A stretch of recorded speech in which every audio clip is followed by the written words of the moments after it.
बिस्मिल्लाहिर्रहमानिर्रहीम अस्सलाम वालेकुम स्टूडेंट्स आपको आज के इस वीडियो सेशन में खुशामदीद। स्टूडेंट्स आज हम रियल टाइम जो हमारी शॉर्ट स्टोरी है एलएलबी पार्ट 2 अंग्रेज़ी की, उसके दो मोस्ट इम्पॉर्टेंट क्वेश्चंस जो कि previously university of the Punjab के अंदर पूछे गए हैं। 2018 एनुअल का क्वेश्चन ये जो सामने स्क्रीन पे जिसको मैं ये हाईलाइट कर रहा हूँ, और दूसरा क्वेश्चन जो है वो नीचे है, एक वो सवाल जो 2018 की सप्ली में आया था।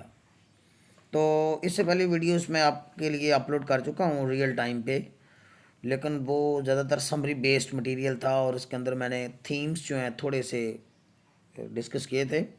लेकिन यहाँ पे मैंने स्पेसिफ़िकली इसके जो ज़्यादा थीम्स हैं वो मैंने डिस्कस कर दिए हैं, ताकि स्टूडेंट्स को अगर इम्तिहान के अंदर इस तरह का क्वेश्चन आता है जो कि डाइवर्सिफाइड थीम पे हो तो स्टूडेंट्स उसको भी हैंडल कर सकें। तो स्टूडेंट्स आइए आगाज़ करते हैं। बेहतर विजिबिलिटी के लिए आप मोबाइल को रोटेशन के ऑप्शन पे लगा लीजिए।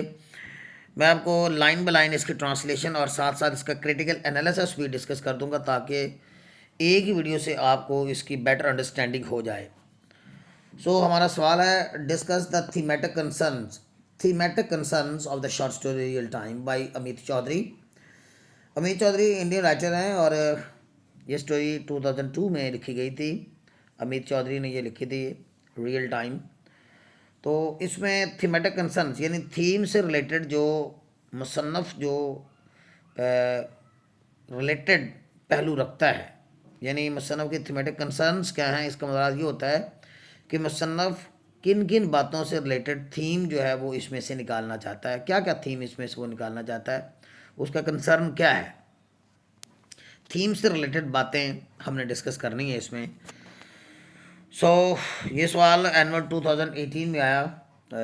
इससे पहले भी ये क्वेश्चन जो है ये पूछा जा चुका है इस तरह का मिलता जुलता थीम्स पे। तो there are many themes in the novel. Novel के अंदर बहुत से थीम हैं। सॉरी, नॉवल लिख दिया मैंने स्टूडेंट्स, सॉरी माजरत, ये शॉर्ट स्टोरी है, नॉवल नहीं है। There are many themes in the short story real time by Amit Chaudhuri. Amit Chaudhuri के शॉर्ट स्टोरी में जो थीम्स हैं वो काफ़ी ज़्यादा हैं। अच्छा, थीम्स वाला सवाल अक्सर एग्ज़ाम में पूछा जाता है, आप बेशक 5 ईयर्स के पेपर उठा के देख लीजिए, उसमें से आपको थीम का क्वेश्चन जो है वो हर 10 में से एक दो बार तो ज़रूर, अगर 10 क्वेश्चन आप लेते हैं तो उसमें से एक या दो क्वेश्चन ऐसे होते हैं जो कि थीम से रिलेटेड होते हैं। इसलिए मैंने थीमेटिक कंसर्न या थीम से एक डेफिनेशन जो है वो मैंने आपके लिए यहाँ पे डिज़ाइन कर दी है कि आपको थीम का कोई भी सवाल आ जाए तो आप इसको पहले आप लिखें। वो ये लाइनें हैं, एनी यूनिवर्सल आइडिया, यानी थीम होता क्या, आप ऐसे समझ भी लीजिए कि थीम होता क्या है। एनी यूनिवर्सल आइडिया यानी कोई भी यूनिवर्सल आइडिया, आफाकी ख्याल, आलमगरियत रखने वाला ख्याल, that is presented in any literary और आर्टिस्टिक वर्क, जो किसी अदबी काम में या किसी भी आर्टिस्टिक वर्क में पेश किया जाता है, इज़ कॉल्ड थीम। और थीम जो है वो किसी भी अफसाने का, किसी भी फिक्शन का एक लाजमी हिस्सा होता है, इंटेग्रल पार्ट होता है। इंटेग्रल पार्ट होता है, लाजमी हिस्सा किसी भी अफसाने का। कोई भी राइटर अफसाना, कोई भी शॉर्ट स्टोरी राइटर अफसाना क्रिएट करता है तो उसके अंदर थीम जो है वो उसका एक इंटेग्रल पोर्शन होता है, इंटेग्रल पार्ट होता है।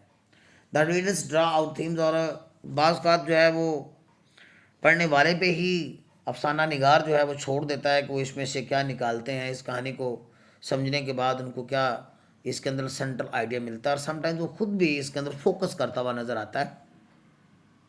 The readers draw out themes, और पढ़ने वाले ही थीम्स को ड्रा आउट करते हैं on the basis of ideas, उन आइडियाज़ की बुनियाद पर जो कि वो टेक्स्ट में, वो जो उसके रियल टेक्स्ट होती है या वो अफसाने के अंदर जिस तरह से वो पेश करता है, उसकी बुनियाद पे वो रीडर्स ही ड्रा आउट करते हैं कि राइटर क्या दिखाना चाहता है।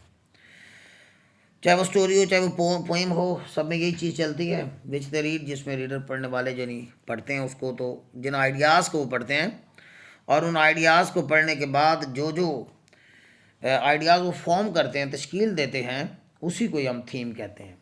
अब इस स्पेशल कहानी जो कि हमारे ज़ेर बहस कहानी है, इसके अंदर थीम सबसे बड़ा जो है वो अपीयरेंस का है। थीम ज़ाहिरदारी को इसको हम कहते हैं अपीयरेंस, और इफेक्टेशन आप जानते हैं बनावट को कहते हैं। यहाँ इफेक्टेशन का मतलब अब बनावट होता है, शोमेंट होता है, शोबाजी होता है। डिसकंटेंटमेंट बेइत्मीनानी है, डिससेटिस्फैक्शन जिसे हम कहते हैं, इम्पेशंस बेसब्री है, यानी हम किसी चीज़ का इंतज़ार नहीं कर सकते और बेसब्री हो जाते हैं, हम नताइज पे जल्दी पहुंचना चाहते हैं, इसको इम्पेशंस कहते हैं। सेल्फिश खुद गर्जी होती है, यानी अपनी ज़ात तक महदूद रहना अपने आप को। सुपरस्टिशंस तो हिमात, क्योंकि ये हिंदू मज़हब से रिलेटेड एक कहानी है, हिंदू कल्चर को ये डिपिक्ट करती है और यहाँ पे एक तकरीब भी दिखाई जाएगी, तो इसलिए वहाँ पे कुछ सुपरस्टिशंस भी यहाँ पे कुछ इस तरह की दिखाई गई हैं, जिससे इसका ये थीम भी बनता है कि सुपरस्टिशियस एक मज़हब है Hinduism. Are the important themes in the story under discussion. तो इसके अंदर ज़ेर बहस कहानी के यही थीम है। We can give many illustrations, हम बहुत सी एग्जांपल्स दे सकते हैं, मसाले दे सकते हैं फ्रॉम द स्टोरी, इस कहानी से, टू हाईलाइट दीज थीम्स। इन थीम्स को हाईलाइट करने के लिए firstly we see appearance and affectation. सबसे पहले तो हमें ज़ाहिरदारी और बनावट नज़र आती है on the part of mister Mitra की जानब से। याद रहे स्टूडेंट्स के इस कहानी का सबसे बड़ा किरदार मिस्टर मित्रा ही है, और जितने भी आइडियाज़ राइटर ने पेश किए हैं वो through the character of mister Mitra specially, और इसकी जो बीवी है मिसेस मित्रा, उसके लिए अमूमी तौर पर राइटर ने इन दोनों को इस्तेमाल किया है, और इनके दरमियान होने वाली जो गुफ्तगू है और इनके दरमियान जो होने वाले जो बिहेवियर्स हैं और मिस्टर मित्रा की जो थिंकिंग है, इसी से ही हमने यहाँ पे थीम्स ड्रॉ करने हैं। और ये मटेरियल यहाँ से जब मैं पढ़ूँगा तो अगर एग्ज़ाम में इस तरह का क्वेश्चन आता है कि मिस्टर मित्रा का करेक्टर लिखिए, तो ये भी आपको लिए हेल्पफुल साबित होगा students. So he along with his wife, अपनी बीवी के साथ, यानी मिस्टर मित्रा अपनी बीवी के साथ जो है कम टू अटेंड, ये यहाँ पे कम्स आएगा, क्योंकि अलॉन्ग विद से जब दो सब्जेक्ट मिले होते हैं तो वर्ब पहले फाइल के मुताबिक आती है, तो यहाँ पे कम्स आएगा। Comes to attend a condolence ceremony, वो एक ताज़ियत की एक जो तकरीब मुनक्कद की जा रही है मिस्टर मित्रा के घर, ताज़ियत से हवाले से कायम करता जो तकरीब है, कंडोलेंस सेरेमनी हम कहेंगे, कंडोल करना आप जानते हैं, condolence ceremony being held in mister Talukdar's resident, जो कि मिस्टर तुरकदार के रहायश घर पर मुनक्कद हो रही है। हुआ यह है कि मिस्टर तुरकदार की एक बेटी है, इसका हम क्वेश्चन भी, दूसरा क्वेश्चन मैंने आज आपके साथ डिस्कस करना है, अंजलि। तो अंजलि की डेथ हो गई है, बल्कि डेथ नहीं हुई, बल्कि अंजलि ने अपने घर की तीसरी मंजिल से कूद कर ख़ुदकशी की है। तो उस हवाले से उसकी ये जो सारट सेरेमनी जो है वो मुनक्कद की जा रही है। तो ये फैमिली, ये दो लोग जो हैं अपने ड्राइवर के साथ जो है मिस्टर मित्रा और मिसेस मित्रा आए हैं, अपनी महंगी एक ब्रांडेड कार है जनाब एम्बेसडर, जिसमें वो आए हैं। He come just to get their appearance, और वो आए ज़रूर है, दूर के रिश्तेदार हैं, बस चले आए हैं, पता नहीं क्या सोच के चले आए हैं, लेकिन बहरहाल वो आए हैं। और वहाँ पे वो अपनी सिर्फ हाज़िरी ही लगवाना चाहते हैं, कि अपेयरेंस अपनी देना चाहते हैं और अपना दिखावा करना चाहते हैं कि हम आए हैं, बस आपके गम में बराबर के शरीक है वगैरह वगैरह, लेकिन जेन्युइन फीलिंग्स ऑफ जो कंडोलेंस हैं वो उनमें गायब है। He come just to get their appearance noted, और वो आया है या वो आए हैं, दोनों मियाँ बीवी कह लीजिए, सिर्फ अपने अटेंडेंस को नोट करवाने के लिए, the eyes of the participants of the ceremony, इस तकरीब के जो शुरका हैं उनकी निगाहों में अपने आप को नोट करवाना चाहते हैं।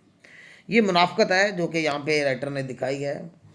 हम दिल से बाज़ात किसी सेरेमनी में मौजूद नहीं होते, बस जिस्मानी तौर पे मौजूद होते हैं, ज़हनी तौर पे हम कहीं और मौजूद होते हैं। तो ये वही यहाँ पे एक पहलू यहाँ पे नज़र आता है। और ये दोनों ही मियाँ बीवी जो हैं, ख़ास तौर पर जो इसका खामद है मिस्टर मित्रा, वो ख़ास तौर पर, और बीवी भी, they don't have genuine feelings या रियल फीलिंग्स नहीं रखते to show at the tragic death of Anjali, Anjali की इस अलमनाक मौत पर, जो कि अलमनाक मौत अंजलि की हुई है इज़ लैक ऑफ सिंपैथी, उसके अंदर हमदर्दी की कमी है फॉर द ट्रेजिक फैमिली, इस गमज़दा फैमिली के लिए।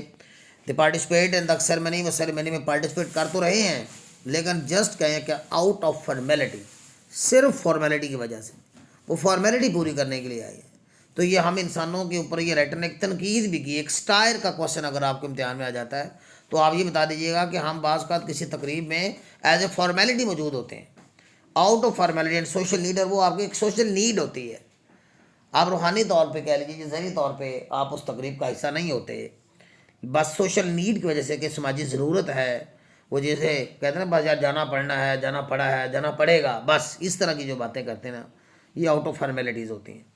द थीम ऑफ डिसकंटेंटमेंट, लिहाजा बेतमनानी का, सुकून बेसकूनी का एक जो थीम है, बेसब्री, इम्पेशंस का और सेल्फिशनेस का, बिकम्स एविडेंट, वो जाहिर हो जाता है through the character mister Mitra and Mrs Mitra, mister Mitra और मिसेस मित्रा के किरदार के ज़रिए।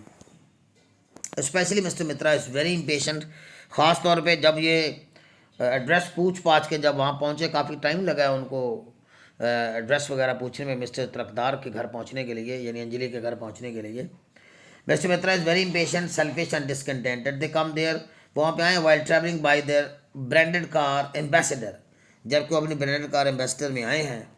तो है तो family well well to do family है, खुशहाल फैमिली है, प्रॉस्परस फैमिली है, अफोर्ड भी कर सकती है, ड्राइवर भी रखा हुआ है, घर में मुलाजिम नौकर चाकर भी रखे हुए हैं, बस अपने मफादात होते हैं हर किसी के। तो बहरहाल वो यहाँ पे आए हैं अपनी एम्बेसडर कार में, अपनी ब्रांडेड कार में आए हैं, और रास्ते में फूल भी उन्होंने लिए हैं, फूलों का एक गुंचा भी उसने एक परचेज़ किया है, लेकिन वो भी उसने दिल से नहीं लिया बल्कि हाफ हार्टेडली लिया है, सिंसियरली उसके अंदर शामिल नहीं है, सिर्फ दिखावे के तौर पे उसने वो फूलों का गुलदस्ता भी ले लिया है।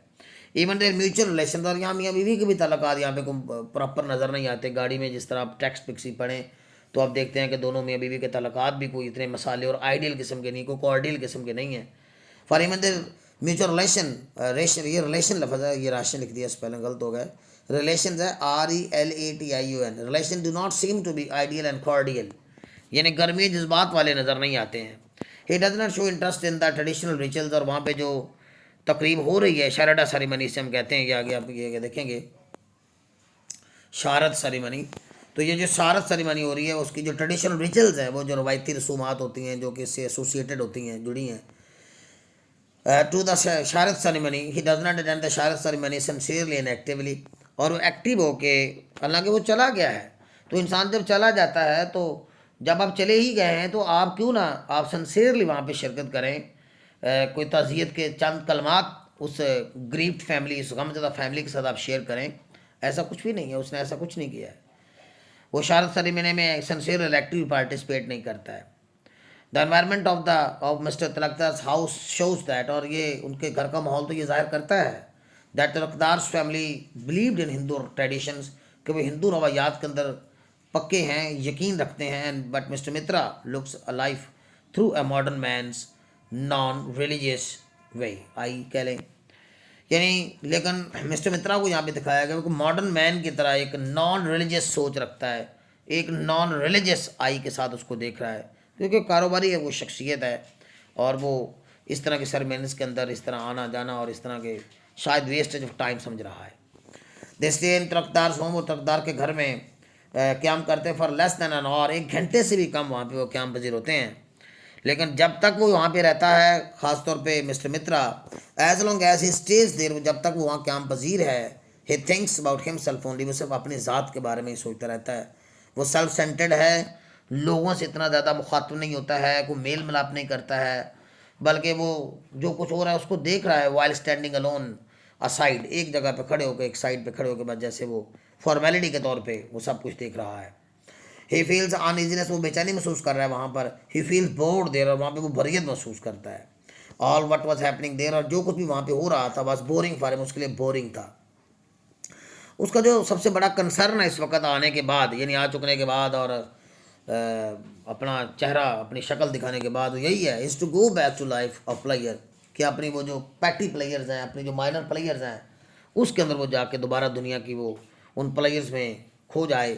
हिज प्लेयर्स इंक्लूड, उसकी प्लेयर्स क्या हैं, गोइंग टू द क्लब, वो क्लब जाना चाहता है, टेकिंग टी विद कुकीज़, और कुकीज़ के साथ चाय पीना चाहता है, एंड हैविंग लंच, और लंच वगैरह करना चाहता है। वो घर में अपने मुलाजमा को ऑर्डर भी दे के आए कि वो दाल चावल और मछली जो है वो फ्राई करके रखे उनके आने से पहले। He wants to return to his routine life, वो चाहता है कि अपनी रूटीन लाइफ की तरफ वापस चला जाए। तो यूँ हमने स्टूडेंट्स ये देखा कि ये इस कहानी के अंदर ये थीम्स हैं, डिसकंटेंटमेंट का थीम है, सेल्फिशनेस का थीम है, और डिससेटिस्फेक्शन का थीम है, और इसके अलावा जो मैंने आपको बताया कि इसके अंदर आवाजारी उसके जो है वो जो उसे महसूस होती है, और इफेक्टेशन जो है वो बनावट का वो एक थीम है, और सिर्फ दिखावे का एक थीम यहाँ पे पेश किया गया है। एक सवाल 2018 के सप्लीमेंट्री में भी आया इसी साल। सप्लीमेंट्री के में अंजलि का करेक्टर है, अंजलि का किरदार जो है छोटा सा किरदार है, माइनर करेक्टर है, हालांकि कहानी का जो सेंट्रल इंसिडेंट है वो अंजलि की मौत ही है। तो इसको हम देखते हैं, ये भी सवाल इम्तिहान में आया हुआ है, आ सकता है दोबारा। How does Anjali appear to be tragic character, Anjali कैसे एक ट्रेजिक करेक्टर है in the story the real time by Meet Chaudhary, supplementary 2018 में ये क्वेश्चन आया है। आप देखते हैं the writer has provided much detail, मुसन्निफ ने बहुत ज़्यादा डिटेल दी है, ज़्यादा डिटेल नहीं दी, sorry, the writer has not provided much detail about Anjali Anjali से ज़्यादा डिटेल नहीं दी गई स्टोरी कहानी में, वो फाइंड वेरी फ्यू डिटेल्स, हमें बहुत ही थोड़ी डिटेल्स मिलती हैं अबाउट अंजलि, अंजलि से रिलेटेड। आप इसकी टेक्स्ट बुक पढ़ें तो आपको अंजलि से सिर्फ चंद बार 4-5 बार ही छोटा छोटा जिक्र आपको मिलेगा, इसके अलावा कुछ नहीं है। However, through these very few details, I mean बहुत थोड़ी डिटेल्स के जरिए ही we come to know that Anjali is a tragic character. हमें पता चल जाता है कि अंजलि एक ट्रेजिक कैरेक्टर है, she is unfortunate character of the story, और कहानी का ये एक बदकिस्मत किरदार है। बदकिस्मती कैसे है मैं आपको बताता हूँ। Anjali is a mister Talukdar's daughter, ये उसकी बेटी थी। बिफोर आर मैरिज, अपनी शादी से पहले Anjali completed master degree, Anjali ने अपनी मास्टर डिग्री भी मुकम्मल की थी फ्रॉम कलकत्ता यूनिवर्सिटी, कोलकाता यानी कोलकाता यूनिवर्सिटी से पढ़ी लिखी थी लड़की। शादी कर दी गई, लेकिन शादी बहरहाल बेचारे की कामयाब ना हुई। इस लिहाज से उसकी शादी हुई थी गौतम के साथ, गौतम पुडार के साथ, जो कि एक कारोबारी शख्स था। Her marriage with Gautam Poddar, उसकी शादी जो गौतम पुडार के साथ हुई, prove to be total failure, एक मुकम्मल तौर पर नाकामी ऐसे दो चार हुई। She had an unhappy marriage, और बेचारी वो एक अनहैप्पी मैरिज का शिकार हो गई।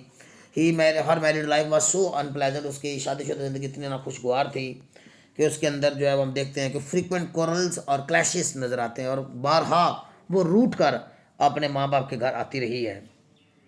दैट देर आर रोज के पैदा हो जाते थे, उठ जाते थे फ्रीक्वेंट क्वारल्स, कसरत झगड़े और clashes between her and her husband.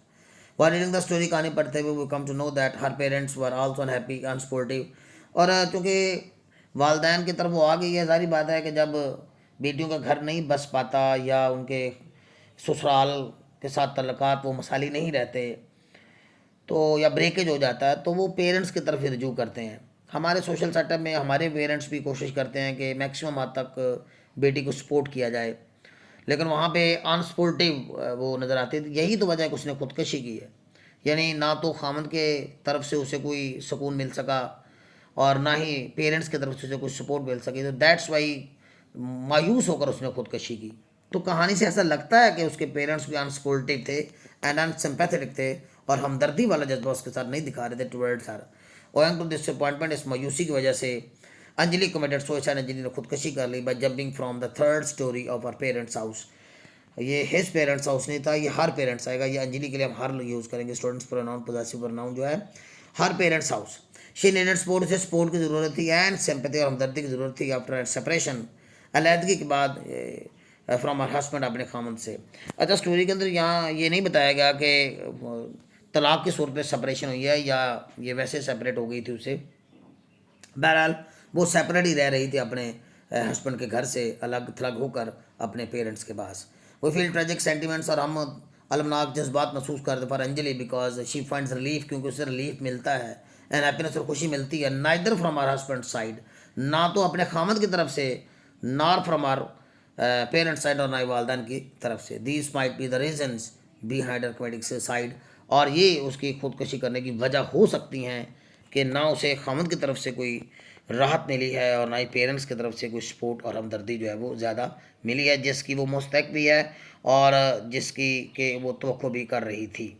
तो यूँ ये कहानी जो है, ट्रेजिक करेक्टर अंजलि इस लिहाज से भी है कि एक पढ़ी लिखी लड़की अपना घर नहीं बसा सकी, ये भी एक बहुत बड़ी ट्रेजेडी होती है। और फिर वालदैन के जब वो घर गई है तो वहाँ पे भी उसे वो एनवायरनमेंट शायद नहीं मिला है जिसकी वो शायद तलबगार थी या जिसकी वो एक्सपेक्टेशन कर रही थी, और सख्त मायूसी इंसान को फिर इतना बहादुर बना देती है कि वो खुदकशी कर लेती है। होपफुली स्टूडेंट्स के हमारे आज के ये जो 2 क्वेश्चन है आपके एग्जाम प्रिपरेशन में आपके लिए हेल्पफुल साबित होंगे।